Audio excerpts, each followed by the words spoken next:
السلام علیکم ورحمۃ اللہ وبرکاتہ۔ محترم ناظرین، آج کے اس ویڈیو میں آپ کو 12 ربیع النور شریف کے دن کی عبادت و ریاضت اور اس دن کا ایک خاص وظیفہ بتاؤں گا، لہذا آپ اس ویڈیو کو آخر تک ضرور دیکھیں اور اس ویڈیو کو لائک کر کے زیادہ سے زیادہ اپنے دوست احباب اور رشتہ دار کو شیئر بھی ضرور کریں۔ محترم ناظرین، آپ سب کو بہت بہت جشن عید میلاد النبی صلی اللہ علیہ وسلم مبارک ہو۔ محترم ناظرین، 12 ربیع النور شریف کے دن ہمارے آقا صلی اللہ علیہ وسلم اس دنیا میں جلوہ افروز ہوئے، اور اسی لیے اس دن ہمیں چاہیے کہ ہم زیادہ سے زیادہ اللہ تبارک و تعالیٰ کی عبادت و ریاضت کر کے اس کا شکر ادا کرے کہ اللہ تبارک و تعالیٰ نے ہمیں یہ نعمت عطا فرمائی۔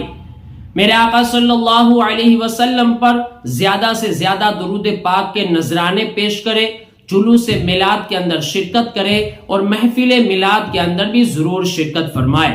محترم ناظرین، 12 ربیع النور شریف کے دن روزہ رکھنے کی بڑی فضیلت و برکت ہے کہ اگر کوئی شخص اس دن روزہ رکھتا ہے، اللہ تبارک و تعالی اسے 1000 سال کی عبادت کا ثواب عطا فرماتا ہے۔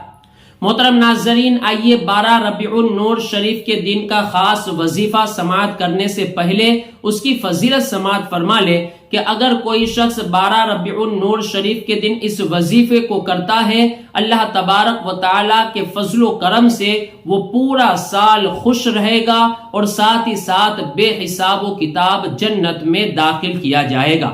آئیے وظیفہ سماعت فرما لے۔ بسم اللہ الرحمن الرحیم 7 مرتبہ پڑھے، یا اللہ 7 مرتبہ پڑھے، یا رحمان 7 مرتبہ پڑھے، یا غفور 7 مرتبہ پڑھے، یا رحیم 7 مرتبہ پڑھے، یا حنان 7 مرتبہ پڑھے، یا منان 7 مرتبہ پڑھے، یا دیان 7 مرتبہ پڑھے اور یا سبحان 7 مرتبہ پڑھے۔